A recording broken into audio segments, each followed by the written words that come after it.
आज की स्टोरी है एक लड़की जो 6 महीने में मरने वाली है और उसे एक लड़का से प्यार हो जाता है जो 1 साल में मरने वाला है।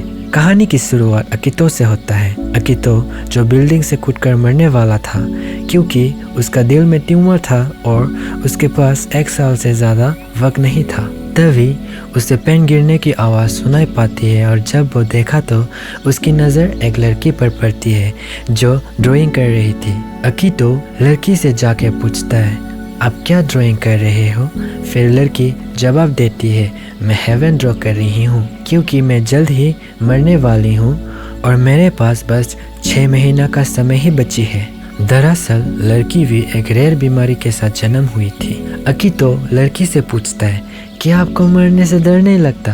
तो लड़की कहता है, जी नहीं, मैं तो हेवन देखने के लिए एक्साइटेड हूँ एंड वहाँ का जगह इस हॉस्पिटल से तो ज़्यादा बेहतर ही होगा। फिर अकितो घर पे चला जाता है और लड़की के बारे में ही सोचता रहता है कि कैसे उसे मरने से डर नहीं लगता और हेवन जाने के लिए खुशी से इंतज़ार कर रहा है, क्योंकि अकितो खुद हर पल अपने मरने के बारे में सोचकर डरता रहता था। बहुत सारे सवाल लेके अकितो फिर से लड़की को हॉस्पिटल में जाके ढूंढने लगता है और बहुत ढूंढने के बाद अकितो को लड़की मिल जाता है।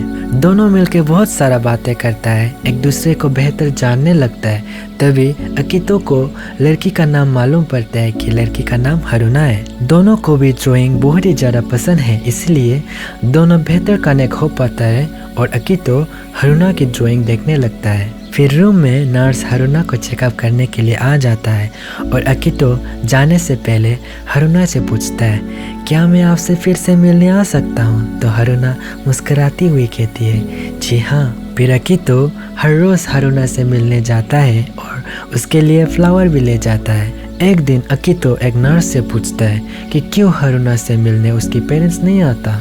तो नर्स कहता है, मैं हारुना की माँ हूँ और उसकी पिता एक एक्सीडेंट में मर गया। एक दिन हारुना और उसके पिता पिकनिक पर जा रहा था, तभी हारुना की हालत बिगड़ जाती है और पिता का ध्यान हारुना पर जाता है और एक्सीडेंट हो जाता है। हारुना पिता की मरने की जिम्मेदार खुद को मानती है, इसीलिए हारुना भी जल्दी से मरना चाहती है और पिता के पास जाना चाहती है। हारुना की माँ अकितो से विनती भी करता है कि हारुना के साथ फ्रेंड बने रहे और जितना हो सके विजिट करती रहे, क्योंकि आजकल हारुना पहले से ज़्यादा खुश रहने लगा है। धीरे धीरे अकितो और हारुना काफ़ी क्लोज होने लगता है और फिर एक दिन हारुना अकितो से पूछती है, क्या आपका कोई गर्लफ्रेंड नहीं है? तो अकितो बोलता है नहीं। अकितो भी हारुना से पूछती है कि क्या उसने कभी प्यार किया है? तो हारुना कहती है, मुझे डर लगता है क्योंकि मेरा लाइफ तो इतना शॉर्ट है और मेरे साथ रोमांस शुरू होने से पहले ही ख़त्म हो जाएगा। फिर हारुना अकितो से कहता है, आपका तो फ्यूचर है और आपको एक अच्छी लाइफ जीना चाहिए, मैं आपको हमेशा हेवन से देखूंगी। दरअसल हारुना को नहीं पता था कि अकितो भी मरने वाला है। अकितो अपनी ट्यूमर के बारे में हारुना को नहीं बताया था बिकॉज वो उसे दुखी नहीं करना चाहता था खुद की हालत को बताकर। अकितो खुद के पास जितना टाइम है वो हारुना को खुश करने में स्पेंड करना चाहता था। समर वेकेशन भी आने वाला है और हारुना को फायरवर्क्स देखना बहुत पसंद है, लेकिन अकेला उसे डर भी लगता था। तो अकितो प्रॉमिस लेता है कि इस साल दोनों 20 अगस्त को साथ में फायरवर्क्स देखेंगे। अकितो फिर दोस्तों के साथ मूवी देखने के लिए निकल जाता है और वहाँ पे उसकी दिल में बहुत ज़ोर से दर्द होने लगता है और ज़मीन पर गिर जाता है। फिर जब उसे होश आया तो वो खुद को एक हॉस्पिटल में पाता है। अकितो की माँ उसे बताता है कि वो हॉस्पिटल में 1 हफ्ता से ही है और आज 20 अगस्त है। अकितो लड़की से दी हुई प्रॉमिस को याद करता है। दोनों एक साथ 20 अगस्त को साथ में फायरवर्क्स देखने वाला था, लेकिन अकितो भी अपनी बीमारी के कारण हारुना को मिलने नहीं जा पाया।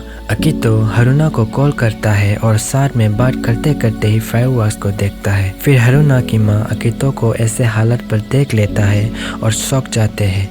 अकितो हारुना की माँ को खुद की हालत के बारे में समझाने लगते हैं और कहता है कि हारुना को ये सब के बारे में नहीं बताए। फिर एक दिन अकितो हारुना को घुमाने के लिए स्कूल फेस्टिवल में लेके जाता है, क्योंकि बहुत ही दिनों से हारुना हॉस्पिटल में ही पड़ी हुई थी। हारुना को फेस्टिवल में जाके बहुत बहुत अच्छा लगता है और एंजॉय करती है। फिर अकीतो ये सोचकर अगले टाइम तक जिंदा रहेगा कि नहीं, हारुना को बीच में भी ले जाता है जहाँ पे हारुना अपने पिता के साथ जाना चाहता था। दोनों मिलकर वहाँ पे सनसेट देखता है। फिर एक दिन जब अकीतो हारुना को देखने गया तो उसने देखा कि उसकी हालत बहुत बिगड़ गई है और उसे आईसीयू में ले जा रही थी। अकीतो हारुना को देखकर खुद का भी हालत बिगड़ जाता है और वह जमीन पर गिर जाता है। फिर जब अकीतो को होश आया तो उसको पता चला कि हारुना मर गया है और हारुना अंतिम समय में भी अकीतो का ही नाम पुकार रही थी। हारुना अकीतो के लिए लेटर छोड़कर चली गई थी जहाँ पे लिखी हुई थी कि हारुना पहले जल्दी मरना चाहती थी, लेकिन लाइफ में अकीतो आने के बाद वो हर दिन जितना हो सके उतने दिन जिंदा रहना चाहती थी और हारुना के लिए वो 6 महीना लाइफ के सबसे अच्छे समय थी। वो अकीतो के लिए ट्री कार्पेरा फ्लावर भी ड्राइंग करके छोड़ जाती है जिसका मीनिंग है आई लव यू। और यही नहीं, हारुना को भी मालूम था कि अकीतो भी मरने वाला है क्योंकि हारुना ने भी अकीतो को हॉस्पिटल में देख लिया था। यह सब पढ़ के अकीतो बहुत रोने लगता है। हारुना चाहता था कि अकीतो एक अच्छी लाइफ जिए, सो अकीतो एक ऑपरेशन के बाद 3.5 ईयर जिंदा रहकर मर जाता है। सो दोस्तों, आपको ये स्टोरी कैसा लगा और आपको किस तरह का स्टोरी सुनना पसंद है, कमेंट करके बताइए।